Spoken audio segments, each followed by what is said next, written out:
Bien-aimés dans le Seigneur, bonjour. Nous sommes jeudi 29 octobre 2020 et par la grâce de Dieu, je suis encore là ce matin, votre serviteur, pour le partage de cette parole.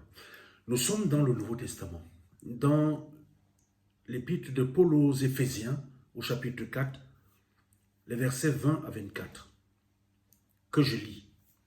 Mais vous, ce n'est pas ainsi que vous avez appris Christ, si du moins vous l'avez entendu, et si conformément à la vérité qui est en Jésus, c'est en lui que vous avez été instruits à vous dépouiller, eu égard à votre vie passée, du vieil homme qui se corrompt par les convoitises trompeuses, à être renouvelé dans l'esprit de votre intelligence et à revêtir l'homme nouveau créé selon Dieu dans une justice et une sainteté que produit la vérité. Chers frères et sœurs en Christ, dès la tendre enfance, nos caractères se sont formés. L'habitude étant une seconde nature, nous avons cultivé un mode comportemental par lequel l'on nous reconnaît, notre façon de parler, notre façon de penser, notre manière de réagir, les aliments et les plats, et même les boissons, qui sont nos choses préférées, etc. Mais un jour, chacun de nous a rencontré la parole de Dieu. Un jour, chacun de nous a rencontré Jésus. Et pourtant, le monde qui nous regarde voit que rien en nous n'a changé. Nous-mêmes, après une attente de quelque chose de nouveau dans nos vies en Jésus-Christ, sans rien voir venir, continuons à agir comme d'habitude. L'apôtre Paul nous interpelle pourtant ce matin pour nous rappeler que nous devons, si nous sommes en Christ, changer de comportement. Pour savoir que changer de comportement est important, il suffit d'observer les enfants d'Israël. On estime qu'ils étaient environ 1,5 million à sortir du pays d'Égypte. Mais Dieu les a délivrés de l'esclavage et conduits en terre promise. Mais le voyage aurait dû prendre environ 11 jours. Mais il a duré 40 ans.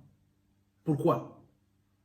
Parce qu'ils se plaignaient constamment de tout. La manne quotidienne que Dieu leur envoyait ne leur convenait pas. Au moindre problème, ils étaient prêts à jeter l'éponge et à retourner en esclavage chez les Égyptiens. Mais chose étonnante, sur le 1,5 million de personnes qui ont quitté l'Égypte, seulement 2 du groupe d'origine sont arrivés en terre promise. Aujourd'hui, il y a beaucoup de chrétiens qui ont fui leur ancienne vie d'esclaves du péché. Ils ont cessé de boire, ils ont cessé de fumer, ils ont cessé de voler, ils ont cessé de détourner, de mener une vie de mensonges, etc. Mais ne voyant pas de gain direct, de bénéfices directs de leurs efforts, ils ont fini par retomber dans l'errance et sont revenus dans le désert de leur vie passée. Et ils se sont remis à affronter les mêmes problèmes de leur passé. La question est de savoir, est-ce que tu en fais partie de cette catégorie? As-tu l'impression de faire le tour de la même difficulté depuis trop longtemps? Dans ce cas, à travers l'apôtre Paul, Dieu te dit et te redit ce matin, il faut te dépouiller. Oui, il faut se dépouiller de la vieille nature qui se corrompt par les convoitises trompeuses. L'apôtre Paul nous invite à être renouvelés dans l'esprit de votre intelligence et à revêtir l'homme nouveau, créé selon Dieu, dans une justice et une sainteté que produit la vérité. C'est lui qui nous dit aussi que si quelqu'un est en Christ, il est une nouvelle création. Les choses anciennes sont passées. Voici, toutes choses sont devenues nouvelles. Le thème de notre prière de ce matin est le suivant. En Christ, défie tes vieilles habitudes et adopte un comportement gagnant. Amen. Éternel notre Dieu, nous te disons merci parce que chaque jour tu viens à nous par ta parole. Et ce matin, tu nous interpelles sur notre comportement qu'il faut que nous changions si nous sommes véritablement en Christ.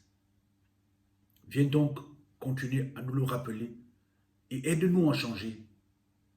Tout au long de cette journée, nous t'avons prié au nom de Jésus.